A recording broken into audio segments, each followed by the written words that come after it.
This channel does not promote any violent, harmful, or illegal activities. All content provided by this channel is meant for an educational purpose only. TV9 বাংলায় আরো একবার স্বাগত lima রয়েছে আপনাদের সঙ্গে। ত্রুটিপূর্ণ saline ওষুধ নাকি চিকিৎসকদের গাফিলতি?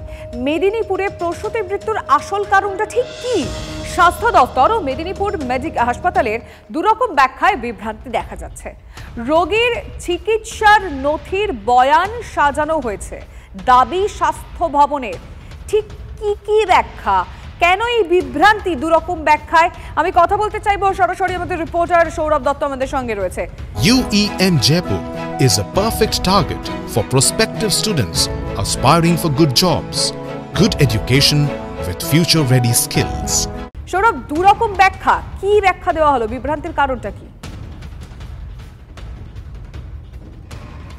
লিমা দেখো, এই মুহূর্তে মেদিনীপুরে প্রসূতি মৃত্যুর ঘটনাকে কেন্দ্র করে রাজ্যের স্বাস্থ্যক্ষেত্রে কার্যত দুটো শিবির তৈরি হয়েছে।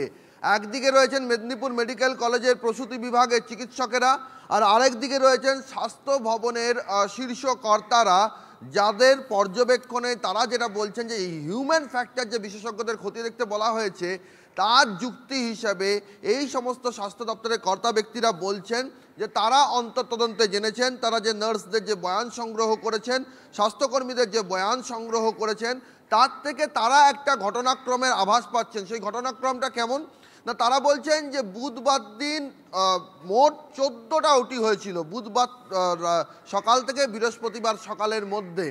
তার মধ্যে প্রথম যে 5টি, তারা 3টে সময় সরণিতে এটাকে ভাগ করেছেন। প্রথমটা হচ্ছে বুধবার সকাল 8টা থেকে দুপুর 2টো, সেখানে 5 জন প্রসূতির চিকিৎসা হয়েছে। সেখানে সিনিয়র যিনি চিকিৎসক ছিলেন তিনি ছিলেন, পিজিটিকে সঙ্গে নিয়ে তিনি সে 5টা অপারেশন করেছেন। এরপর দুপুর 2টো থেকে রাত 8টার মধ্যে মাত্র 2টো অপারেশন হয়েছে। সেক্ষেত্রে একই ইউনিটের অন্য সিনিয়র চিকিৎসক ছিলেন, সিনিয়র রেসিডেন্ট, এবং তার সঙ্গে একজন পিজিটি ছিলেন।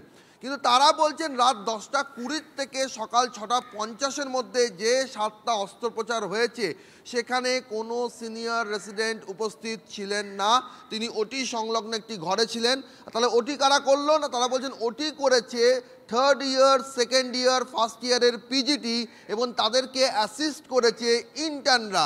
এক একটা টেবিলে এক একজন পিজিটি, তার সঙ্গে এক একজন ইন্টার্ন, এইভাবে ওটি হয়েছে।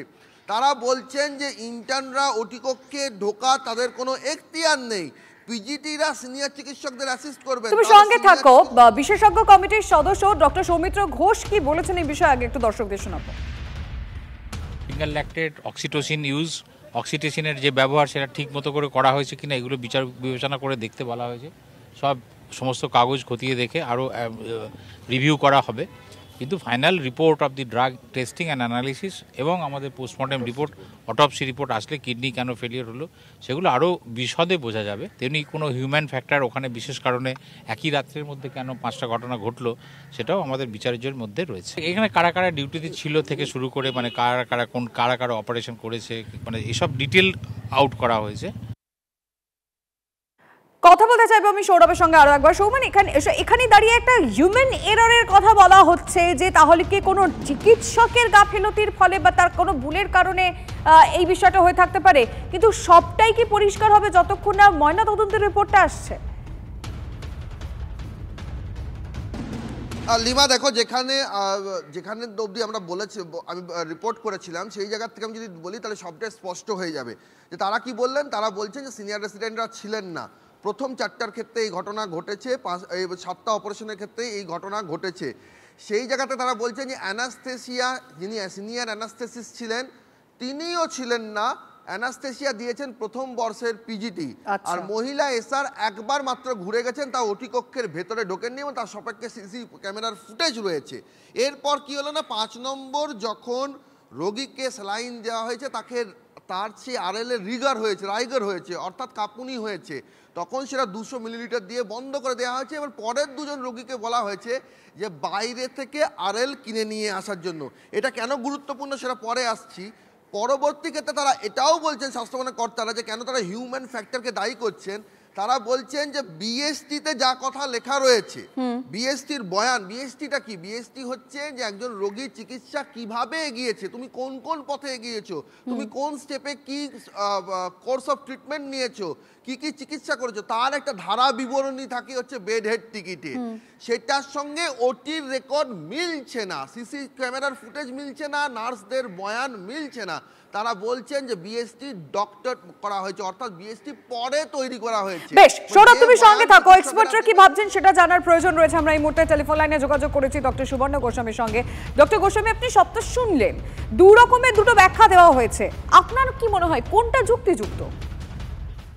দেখুন, যুক্তিযুক্তের ব্যাপার নেই, যেটা হচ্ছে যে হিউম্যান ফ্যাক্টর থাকতেই পারে, সেটা তদন্ত সাপেক্ষ, সেটা তদন্ত করে যদি বিএসটি ডক্টর হয় তাহলে সেটা অত্যন্ত ঘোরিত অন্যায়, তার পিছনে আছে সেটা খুঁজে বের করে তাদের শাস্তি দিতে হবে, এটা নিয়ে কোনো সন্দেহ নেই। কিন্তু এই যে পশ্চিমবঙ্গ ফার্মাসিউটিক্যালসের তৈরি স্যালাইন, এটা যে স্বাস্থ্য দপ্তরে ব্যবহার করতে দেওয়া হলো, গত 1 বছরে শতাধিক হাসপাতাল থেকে অভিযোগ যাওয়া সত্ত্বেও স্বাস্থ্য দপ্তর বসে থাকলো হচ্ছে যে এটা এই রিপোর্টগুলোর উপরে চেপে, এমনকি কর্ণাটকের ব্যবস্থা নেবার পরেও আছে যে আমাদের রাজ্যে কোনো টনক নড়লো না। এটা যে সম্পূর্ণ দুর্নীতিকে প্রশ্রয় দেবার জন্য, এটা স্পষ্ট হয়ে গেছে। সেই জন্যই আমরা joint platform of doctors West বেঙ্গলের পক্ষ থেকে আমরা চেয়েছিলাম যে, আমরা এখনো চাইছি যে বিচার বিভাগীয় তদন্ত হোক, কারণ কোন সিআইডি তদন্তের কি পরিণাম হবে তা আগাম আমরা অনুমান করতে পারি, এবং যে এই বিশেষজ্ঞ কমিটি ইত্যাদি সোর্সের মধ্যে যদি ভূত থাকে, সেই ভূত ছাড়ানোর জন্য ওঝা সর্ষে ব্যবহার করলে তা হবে না, কারণ সর্ষের মধ্যেই ভূত আছে। ফলে আমরা যেটা বলছি যে প্রাতিষ্ঠানিক দুর্নীতি এটা যা চেহারা নিয়েছে, আমাদের রাজ্যের জাল ওষুধের চক্র, এটা তো বাস্তবতা। এটা হিউম্যান ফ্যাক্টর দিয়ে বা অন্য কিছু একটা বিএসটি ডক্টর হওয়া দিয়ে এটাকে ব্যাখ্যা করতে পারবেন না। হয়তো যে এখানে সরকার চেষ্টা করছে যে দুর্নীতিটাকে আড়াল করতে, সেটা হয়তো আড়াল করেও ফেলবে বিশেষজ্ঞ কমিটির রিপোর্ট হ্যান ত্যান এটা দিয়ে, কিন্তু তাতে কি সামগ্রিকভাবে দুর্নীতির চিত্রটা বদলাবে যে কেন কি করে এই নিম্নমানের ওষুধ যা অন্য রাজ্যে হচ্ছে আমার রাজ্যে চললো গত 1 বছর ধরে। এটা বিভিন্ন হাসপাতালে, শুধু মেদিনীপুর মেডিকেল কলেজে কয়েকজন মারা গেছেন, এটা তো হিমোশৈলের চূড়া মাত্র। বাকি জায়গায় তদন্ত হবে কি হবে না, যে যারা মারা গেছেন এই স্যালাইন পেয়েছেন আরএল, কত হাজার পেশেন্ট সারা পশ্চিমবাংলায় গত 1 বছরে এই স্যালাইন পেয়েছেন, এবং তাদের মধ্যে কজন মারা গেছেন, তাদের মৃত্যুর কারণগুলো কি কি ছিল, তার একটা ডেথ অডিট কেন হবে না? স্বাস্থ্য ভবনে ডেথ অডিটের বড় বড় কমিটি আছে। ডেঙ্গুতে মারা গেলে সে আদৌ ডেঙ্গুতে মারা গেছে না অজানা জ্বরে মারা গেছে, সেটার জন্য তারা মিটিং করেন। কোভিডে মারা গেলে কোভিডে হয়েছে না কোমরবিডিটিতে মারা গেছে তার অডিট জন্য মিটিং করেন। তাহলে এটা নিয়ে কেন একটা ডেথ অডিট কমিটি বসবে না, যে গত 1 বছরে যত পেশেন্টের শরীরে এই আরএল গেছে এবং মারা গেছে সেই পেশেন্ট গুলোর দেখা যাক কি হয়, আমাদের নজর থাকবে। ডক্টর গোস্বামী, অনেক ধন্যবাদ আপনাকে। কিন্তু আরো একটা তথ্য আর একটা বড় খবরের দিকে আমাদের নজর রাখতে হচ্ছে, কারণ এই মেদিনীপুর মেডিকেলে ওটের পর প্রসূতির অবস্থার অবনতি হতেই লেখানো হয় মুচলেখা। ত্রুটিপূর্ণ স্যালাইন ও ওষুধে মৃত্যুর আশঙ্কা ছিল ডাক্তারদেরই, আর সেই বিপদ বুঝেই কি রোগীর পরিজনদের দিয়ে লেখানো হয় মুচলেখা। আমি কথা বলবো আমাদের রিপোর্টার সৌরভের সঙ্গে এই বিষয়। সৌরভ, কি লেখানো হয়েছিল সেই মুচলেখায়, কি বলা হয়েছিল? দেখো, মুচলেখা যে লাইন ছিল, যেটা স্বাস্থ্য ভবনের কর্তারা দাবি করছেন যে সেখানে লেখানো হয়েছিল যে আমরা জেনেছি, বয়ানে আর কি, চিকিৎসক রোগীর পরিজনদের বয়ানে, যে আমরা জেনেছি এই নিম্নমানের স্যালাইন এবং ওষুধ এবং তার কারণে পার্শ্ব প্রতিক্রিয়া হতে পারে। ডাক্তারবাবুরা সে কথা আমাদেরকে জানিয়েছেন, কিন্তু তারপরেও আমরা সেটা জেনেও আমরা বলেছি যে রোগী মৃত্যু হতে পারে, সেটা জেনেও আমরা সম্মতি দিলাম যে ডাক্তারবাবুরা চিকিৎসা করুন এই মর্মে। এইটা এ পর্যন্ত যেটা বললাম, এটা একটা মুদ্রার একটা পিঠ লিমা। মুদ্রার অপর পিঠটা কি? মুদ্রার অপর পিঠে যেটা শুরুতেই বলছিলাম যে দুটো শিবির। কেন বলছি দুটো শিবির? তার কারণ মেদিনীপুরের প্রসূতি বিভাগের চিকিৎসকেরা এখনও কিন্তু বিশেষজ্ঞ কমিটির কাছে তাদের বক্তব্যে অনড় রয়েছেন। তারা মনে করছেন যে আরএল বা অন্য কোনো ড্রাগ থেকে রিয়াকশন হতে পারে। তার লজিকে তারা বলছেন যে পঞ্চম যে রোগিনী ছিলেন সেই রোগিনীর ক্ষেত্রে যখন রাইগার তারা দেখতে পান এবং যখন স্যালাইন দেওয়া বন্ধ হয়ে যায়, তার কিন্তু খুব একটা কমপ্লিকেশনস হয়নি। বাকি যে 7 জনের ক্ষেত্রে লাস্ট যে 2 জন যাদের বাইরে থেকে স্যালাইন কিনে আনা হয়েছিল, তাদের কোনো কমপ্লিকেশন হয়নি, তারা সুস্থ আছেন। তাহলে প্রথম 4 জনের ক্ষেত্রে হয়েছে, তার কারণ তারা বলছেন কারণ তাদের ক্ষেত্রে আরএলটা কন্টিনিউ ঠিক এরকম এই কথাগুলো তো আসবে, এই প্রশ্নগুলো তো তুলতেই হচ্ছে সৌরভ। কিন্তু এই মেদিনীপুর মেডিকেলের এমএসভিপি কি বলছেন সুপার, শুনবো। আসলে এটা তো তদন্তাধীন আছে, এটা রাজ্য স্তরে একটা 13 সদস্যের কমিটি তদন্ত করে দেখছে। আমার কাছেও খবর এসছে যে এরকম নাকি বিএসটির ওপরে একটা মুচলেখা লেখানো হয়েছে যে এই ব্যাচ নাম্বারের এই স্যালাইন ব্যবহার করলে ক্ষতি হতে পারে, এটা জেনেও আমি সম্মত হলাম। এটা তো মানে আমি কখনো আমার চিকিৎসক জীবনে দেখিনি, ব্যাপারটা খুব গর্হিত হয়েছে। এটা করা ঠিক হয়নি, কারণ কি করে জানা গেল যে ওই ব্যাচ নাম্বারের ওই স্যালাইনটা ব্যবহার করলে এরকম হতে পারে, তো যদি হতেই পারে তাহলে ওটা আমি দিলাম কেন, ইত্যাদি বেশ কিছু প্রশ্ন আসছে, যেগুলো সব বিবেচনাধীন আছে তদন্ত কমিটির। মুচলেখা কেন লেখানো হয়েছে, কি লেখানো হয়েছে, that will also be a part of the investigation. If anybody is found having done it and is responsible for doing it, we'll have to take action. এটা স্ট্যান্ডার্ড প্র্যাকটিস নয়, যে ওয়ার্ডিংসগুলো ইউজ করা হয়েছে সেটা কমনলি ইউজ করা হয় না। যে শব্দগুলো ওইখানে লেখানো হয়েছে যে ওই বিশেষ ধরনের ওষুধ বা স্যালাইন ব্যবহার করার পরে আমার রোগীর অবনতি বা শকে যেতে পারে, সেই বিষয়গুলো মানে ইউজুয়ালি হয় না। এটা কোন সময় করানো হয়েছিল, প্রসবের আগে না প্রসবের পরে? সেটা যারা অন ডিউটি ছিল তাদের মধ্যে থেকেই কেউ লিখিয়েছে। এখন সেটা তো সিগনেটারি তো একমাত্র বাড়ির লোকই আছে, সেটা যতজন পেশেন্ট খারাপ ছিল তাদের অনেকের ক্ষেত্রেই এটা রয়েছে। নিজেদের দায় ঝাড়তে কি ডাক্তার স্বাস্থ্যকর্মীদের ঘাড়ে দোষ চাপাতে চাইছে স্বাস্থ্য দফতর? উৎপাদন ও সরবরাহ নিষিদ্ধ করা সত্ত্বেও কিভাবে পশ্চিমবঙ্গ ফার্মাসিউটিক্যালের আরএল স্যালাইন গেল হাসপাতালে? মেদিনীপুর মেডিকেলে হিউম্যান এরর হলেও অন্যান্য হাসপাতালে কিভাবে নিষিদ্ধ স্যালাইন? স্বাস্থ্য দফতরের অনুমোদন ছাড়া হাসপাতালগুলিতে পশ্চিমবঙ্গ ফার্মাসিউটিক্যালের আরএল স্যালাইন ঢোকা সম্ভব? কার অঙ্গুলি হেলনের পিছনের দরজা দিয়ে হাসপাতালে পশ্চিমবঙ্গ ফার্মাসিউটিক্যালের আরএল স্যালাইন? প্রসূতি মৃত্যুর পর শাঁকতে মাছ ঢাকার চেষ্টা করছে স্বাস্থ্য দফতর। মুখ্য সচিবের বক্তব্যের পর উঠছে একাধিক প্রশ্ন।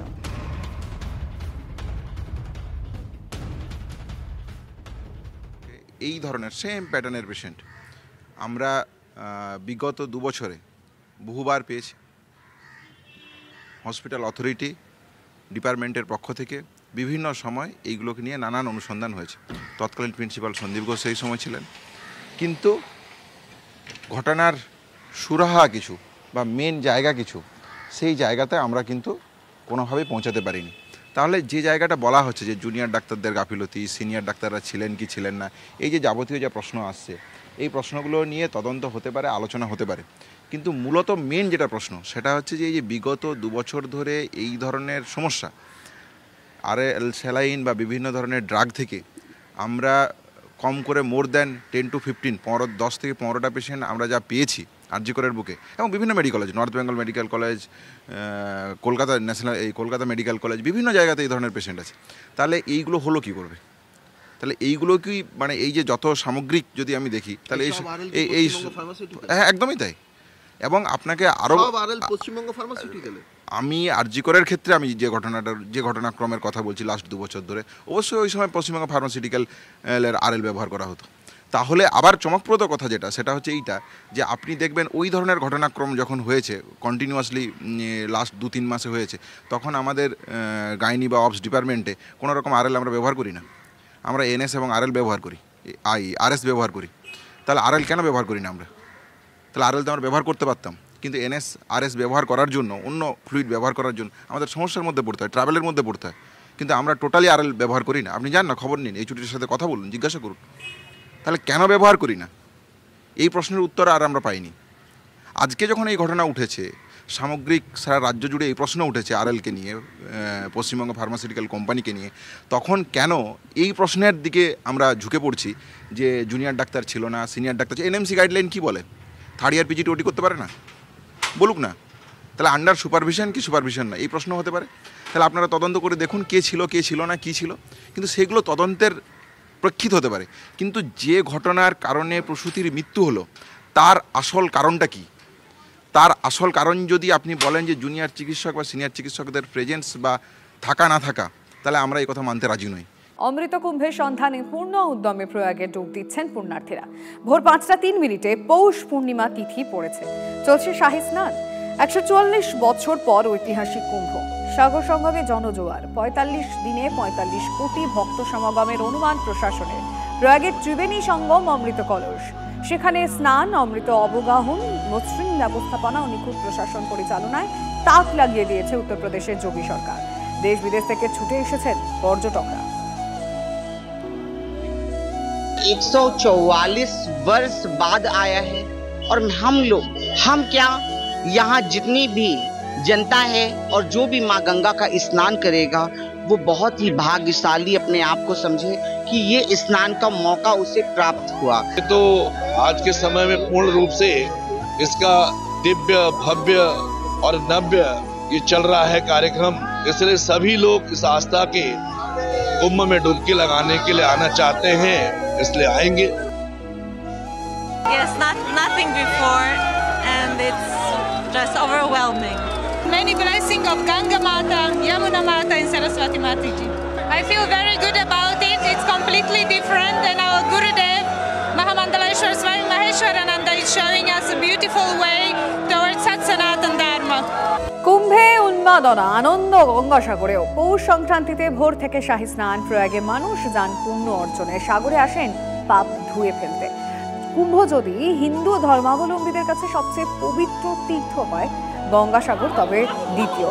এবার মহাকুম্ভের আকর্ষণেও গঙ্গাসাগরকে নিয়ে আগ্রহ একটুও ম্লান হয়। गंगा जी के द्वारा राजा जो भगीरथ के द्वारा श्रापित हुए संतों को मुक्ति मिली थी, राजा दशरथ के पुत्रों को मुक्ति मिली थी, इसीलिए मकर संक्रांति का महत्व सबसे अत्युत्तम महत्व है। এই প্রথম এসেছে তো খুব আনন্দ লাগে, একটা মনের আশা তো সবারই পূর্ণ হয়, এখন দেখি মা গঙ্গা মনের আশা পূর্ণ কি করে। बहुत अच्छा है, बहुत बढ़िया, बहुत शांतिपूर्वक, अच्छा, बहुत अच्छा है। ठीक है, सब अच्छा है। अब बिना कष्ट किए तो भगवान नहीं मिलते हैं ना, कष्ट करके ही मिलते हैं। बाकी सब अच्छा है, सब बढ़िया है, सब अच्छा हो गया। जय गंगा मैया। बहुत সুন্দর বলা যাচ্ছে না, খুবই সুন্দর। আবার আসবো, পূরণ হলে আবার আসবো। ফার্স্ট টাইম है, बहुत अच्छा, बहुत अच्छा है। मनोकामना तो मैया सब जानती हैं, वो तो कहने वाली बात नहीं है, जो है इच्छा वो होगी पूरी, भरोसा है। মকর সংক্রান্তির পুণ্যযোগের অনেক আগে থেকেই পুণ্যার্থীরা গঙ্গা স্নানে নেমে পড়েছেন। আমি রয়েছি গঙ্গাসাগরের উপকূলে, যেদিকে চোখ যায় লক্ষ লক্ষ পুণ্যার্থীর ঢল নেমেছে সাগর স্নানে। মোক্ষ লাভের আশায় একটা পুণ্যের ডুব দিতে হাজার হাজার মাইল পাড়ি দিয়ে মিনি ভারতবর্ষের পুণ্যার্থীরা হাজির বঙ্গোপসাগরের সঙ্গমে। আবহমান কালের বিশ্বাস, পরম্পরা ও ভক্তির অপরূপ মেলবন্ধন ধরা পড়েছে এই সাগর তটে। সাধু সন্ত থেকে গৃহী সকলেই পুণ্যের ডুব দিতে ব্যস্ত। সাগর তট দূরে চলছে গঙ্গা বন্দনা, সূর্য প্রণাম। মোমবাতি প্রদীপের নিয়ন আলোর সাথে মিলেমিশে একাকার হয়ে গেছে ধূপ ধুনোর গন্ধে মোহময় হয়ে উঠেছে পুণ্যভূমি। কীর্তন দলের হরে রাম হরে কৃষ্ণের পাশাপাশি হর হর মহাদেব গঙ্গা মাইকি জয়ধ্বনিতে মুখরিত সাগর তট। পুণ্যার্থীদের নিরাপত্তা ও স্বাচ্ছন্দ্যের দিকটা দক্ষিণ 24 পরগনার জেলা প্রশাসন একেবারেই সমস্ত দিক ব্যবস্থা রেখেছে।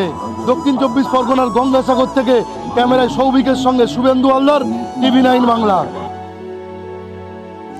মকর সংক্রান্তির ভোর থেকে জয়দেব কেন্দুলিতে অজয় নদের জলে ডুব দিলেন না লাখো পুণ্যার্থী। প্রায় 400 বছরের প্রাচীন কেন্দুলির জয়দেবের মেলায় ভিড়। প্রতি বছরই অজয় নদের ধারে জয়দেব কেন্দুলি মেলাকে কেন্দ্র করে অসংখ্য পুণ্যার্থী ভিড় জমান। ঐতিহ্যবাহী রাধা বিনোদের মন্দিরে পুজো দেওয়ার লম্বা লাইন, সব মিলিয়ে জমজমাট কবি জয়দেবের পদ্মাবতী স্মৃতি বিজড়িত বাউল কীর্তনিয়াদের মেলাটি। আমরা অবশ্যই আপনাদের বাবুঘাটের ছবিটাও সঙ্গে দেখাবো, কারণ গঙ্গাসাগরের ছবি দেখাচ্ছি আমরা, ওদিকে আমাদের নজর রয়েছে প্রয়াগরাজে, তার পাশাপাশি কেন্দুলি এবং বাবুঘাট দুই ছবি একই সঙ্গে।